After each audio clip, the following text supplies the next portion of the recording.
ದಸರಾ ಉದ್ಘಾಟನೆ ಒಂದಿಷ್ಟು ಗೊಂದಲಗಳು ಸರ್. ಈಗ ಬಾನು ಮುಷ್ತಾಕ್ ಅವರಿಗೆ ಬಿಜೆಪಿ ವಿರೋಧ ಮಾಡ್ತಿದ್ದಾರೆ, ಮತ್ತೆ ಡಿ ಕೆ ಶಿವಕುಮಾರ್ ಚಾಮುಂಡಿ ಬೆಟ್ಟ ಹಿಂದೂಗಳ ಆಸ್ತಿ ಅಲ್ಲ ಅಂತಾರೆ.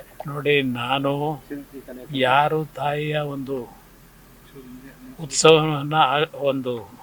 ಉತ್ಸವವನ್ನು ಮುಂದೆ ಒಂದು ದೊಡ್ಡ ಮಟ್ಟದಲ್ಲಿ ಸಂದೇಶ ಕೊಡಲಿಕ್ಕೆ ತಾಯಿಯ ಒಂದು ಮೆರವಣಿಗೆ ಮಾಡತಕ್ಕಂಥ ಒಂದು ಜವಾಬ್ದಾರಿಯನ್ನು ಕೊಟ್ಟಿದ್ದಾರೆ ಸರ್ಕಾರ. ಅದಕ್ಕೆ ನನ್ನ ತಕರಾರೇನಿಲ್ಲ. ನನ್ನ ತಕರಾರಂತೂ ಚಾಮುಂಡೇಶ್ವರಿ ಹಿಂದೂಗಳ ಆಸ್ತಿ ಅಲ್ಲ ಅಂತ. ಅದು ಆ ಉದ್ದಡತನ ಇದೆಯಲ್ಲ, ಉದ್ದಡತನ ಬೇಡ. ಇಲ್ಲಿ ಬಾನು ಮುಷ್ತಾಕ್ ಮುಖಾಂತರ ಮೆರವಣಿಗೆ ಮಾಡಿಸ್ತಕ್ಕಂಥ ಪೂಜೆ ಪ್ರಾರಂಭೋತ್ಸವ ಮಾಡೋದು ಬೇರೆ.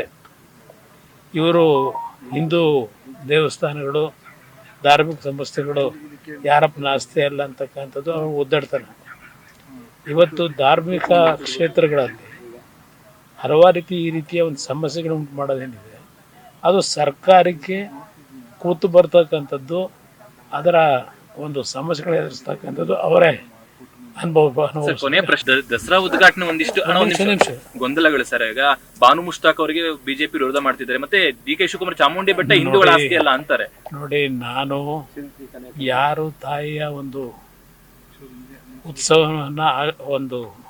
ಉತ್ಸವವನ್ನು ಮುಂದೆ ಒಂದು ದೊಡ್ಡ ಮಟ್ಟದಲ್ಲಿ ಸಂದೇಶ ಕೊಡಲಿಕ್ಕೆ ತಾಯಿಯ ಒಂದು ಮೆರವಣಿಗೆ ಮಾಡತಕ್ಕಂಥ ಒಂದು ಜವಾಬ್ದಾರಿಯನ್ನು ಕೊಟ್ಟಿದ್ದಾರೆ ಸರ್ಕಾರ.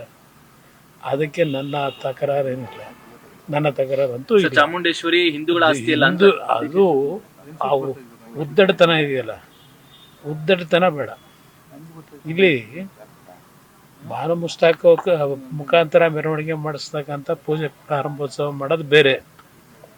ಇವರು ಹಿಂದೂ ದೇವಸ್ಥಾನಗಳು, ಧಾರ್ಮಿಕ ಸಂಸ್ಥೆಗಳು ಯಾರಪ್ಪನ ಆಸ್ತಿ ಅಲ್ಲ ಅಂತಕ್ಕಂಥದ್ದು ಅವ್ರ ಉದ್ದಡತನ. ಇವತ್ತು ಧಾರ್ಮಿಕ ಕ್ಷೇತ್ರಗಳಲ್ಲಿ ಹಲವಾರು ಈ ರೀತಿಯ ಒಂದು ಸಮಸ್ಯೆಗಳು ಉಂಟು ಮಾಡೋದೇನಿದೆ, ಅದು ಸರ್ಕಾರಕ್ಕೆ ಕೂತು ಬರ್ತಕ್ಕಂಥದ್ದು, ಅದರ ಒಂದು ಸಮಸ್ಯೆಗಳು ಎದುರಿಸ್ತಕ್ಕಂಥದ್ದು ಅವರೇ ಅನುಭವ. ಕೊನೆಯ ಪ್ರಶ್ನೆ.